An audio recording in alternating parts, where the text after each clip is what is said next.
When you are lifting someone who is not initiated off of the floor, XYZ, there's variations.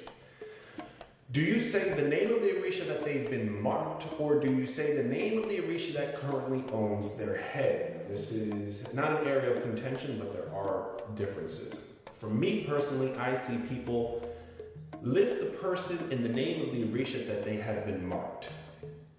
In doing so, you're giving respect to not only that person's guardian Orisha, but also the oracle that gave that announcement, be it Ifa or the shells of Elegua or the godparents Alagbatori. The other side of that coin is lifting the person in the name of the person, of the Orisha that currently owns the head, i.e. Obadala. Now there have indeed been cases where a person's crown does change from the time they get marked, be it Ifa, be it the shells, to the time that they actually, up until Ita, all the way through there. So it could be, you get marked for Chango, and then in the middle of Ita, even after the crowning, there have been cases where the crown changes, where Ochun comes out of the woodworks and says, stop this crowning. Oh, no, I'm still gonna crown the person, Yamaya, Chango, whoever. And then, okay, so the whole crowning process is done, and then it still shows up in Ita, and they have to do things all over again because Ochun, she, quote unquote, some santos, they steal the person's head, or they take the person's head. Or how many times have we heard people say, oh, it said, the santo said, if I didn't get crowned, if I waited another week, so-and-so was gonna take my head. So we know the idea of a person's alagbatori, a person's crown, a person's guardian Orisha changing is not a foreign one.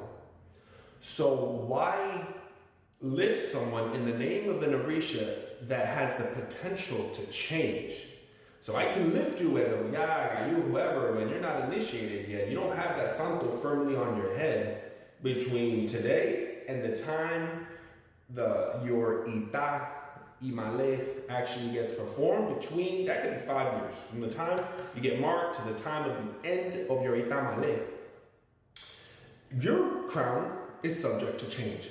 And yes, controversially, even if you had it done with your Mano de Orula, which I've personally seen it done, where the person got marked with Mano de Orula and what they actually get on their head are two different things, and the person ends up fine. Why? Because there was so many years between the time they got their Mano de Orula and the godparent, the idea being, that may be what Ifa says, but in my house, my own Yemaya or Agayu, whoever, my own Elegua, I am responsible for this person's head. So I'm not going to rely on somebody else's reading to determine what my godchild's head is going to be. I'm going to cast the shells and find out for myself and give preference to what Ifa said. And if it comes out no, well, then it's no. And then we ask someone else. We ask and we see what's changed. So if you lift someone in the name of the Orisha that they've been marked, it's giving respect to who they've been marked, but it's subject to change. But is it considered disrespectful to the one that currently owns their head, Obatala? And if you lift them as Obatala, is it disrespectful to the Orisha that they've been marked? Me personally, if I know the person's not initiated, I lift them up as Obatala. And of course, the person, as we say, throw themselves, some say kunle, some say mofori vale. As they throw themselves to you, as they salute you, they'll say, oh, my crown's like you. My crown's, I have even an odua. And I let the person, wago wato, I know they're not initiated, wago wato, o batala nagbeobide. And from my perspective, until you have that santo on your head, o batala owns all heads. So why am I going to lift you under the name of an Orisha that you don't have seated on your head? Not yet. So trying to give you two perspectives. I gave my perspective as well, so I gave you three perspectives. So let me know, is one more disrespectful to the other? But if you give preference to the Orisha that they've been marked, is it disrespectful to the one who currently owns the head? Obatala. Does Obatala get offended? Because that Orisha doesn't sit on the head and is subject to change.